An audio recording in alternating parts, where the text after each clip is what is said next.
So I am all glamorized right now because I just got home from set and I figured it was probably a better idea to do my vlog right now while I was all fresh faced instead of in the morning when it looks like I just did the walk of shame. It's not pretty, guys. It's not pretty all the time in the mornings. So here I am, and I wanted to share a few, probably, I don't know, anyways, a few adventures with you that I have encountered thus far. So let's take it back to Union Station, my first stop down here on this glorious journey to Southern California. My first encounter was with a homeless guy, presumed homeless. He could have just had bad hygiene and been very crazy. um, where he approached me to let me know that NASA wanted me. Yeah, NASA. It came straight down from NASA. He swears, and he told me, NASA, they really want you to go to the moon.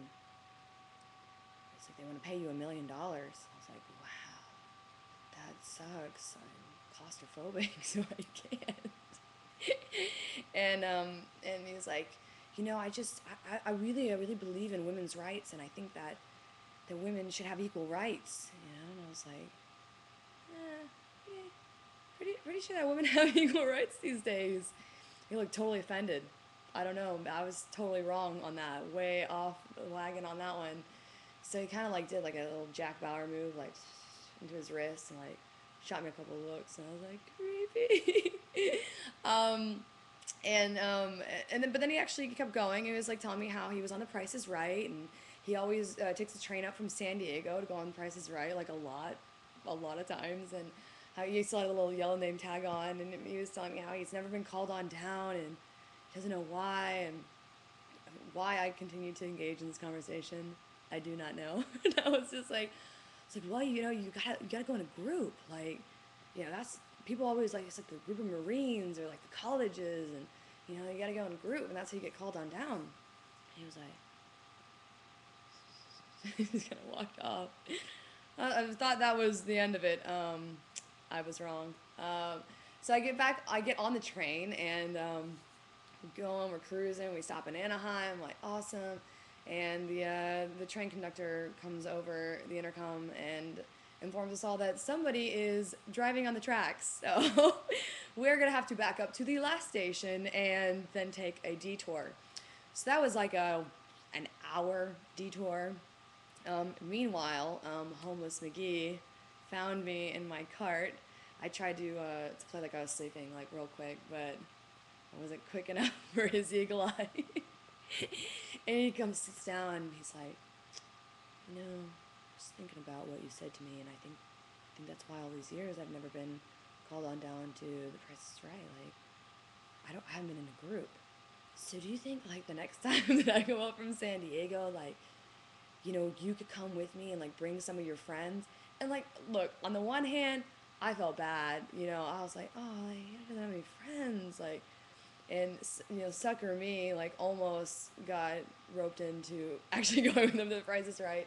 But then I was like, all right, Kristen, like you got to think about your life here, and he could kill you or something, and he is really creepy. So I was like, oh no, I've already been like once, and you know, I don't want to go again. Sorry. And he's like, kind of like went off. So I get off the train, settle into my hotel room where the Wi-Fi is not working, so I couldn't tell you this glorious story. And I was freaking out because I need my internet. I need my internet. So wake up the next morning. I woke up at like 7 in the morning. Who knows why? I wasn't need to like noon. So I'm sat around, kind of perusing the parking lot. Like, I don't know, it was raining, so I was kind of excited about that. Okay, I might have been frolicking in the rain. And this girl, like, I guess she was staying next to me, just comes up to me and says, oh, what are you doing? It's like, oh, yeah, just chilling out. She's like, oh, what are you doing down here? I was like, oh, I was just shooting a movie. She had those eyes. You know those eyes when somebody's just like, oh, ask me, like, ask me what I'm doing. And so I was like, oh, what are you doing down here? This girl, like, unleashes her life story on me. She's telling me how she's on the run from the cops. You know, she's on the run from her boyfriend, and how he just like choked her out last night. She still had like fingerprints on her neck, and she had like track marks on her arm, and I mean, she got into like how she had been on the street since she was 12 years old, and this and this and this, and like just, I mean, I was like getting emotional. I was like really like, really like getting like, I felt bad for the girl, and I was sat there like giving her like life advice, like telling her, oh, you have to eliminate these people from your life, and you have, you know, you got to just move away, get a fresh start. And yeah, it was, she's on the run from the cops, and I don't know, I was sitting like out there for like an hour, and I'm thinking to myself, what is going on here? What is happening down here?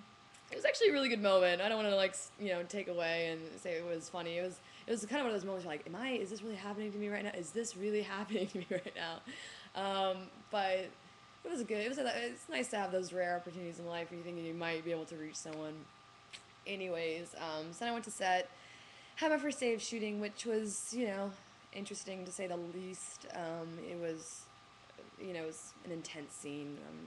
You know, kind of facing my childhood sexual abuser, and so I was got a little emotional. Today was much more fun. I got to play my 30-year-old self, which was cool. I get to see what I look like when I'm 30, apparently. I had the pearls and the mom hair and everything, and kind of looked in the mirror and I was like, Mom? I look like my mommy.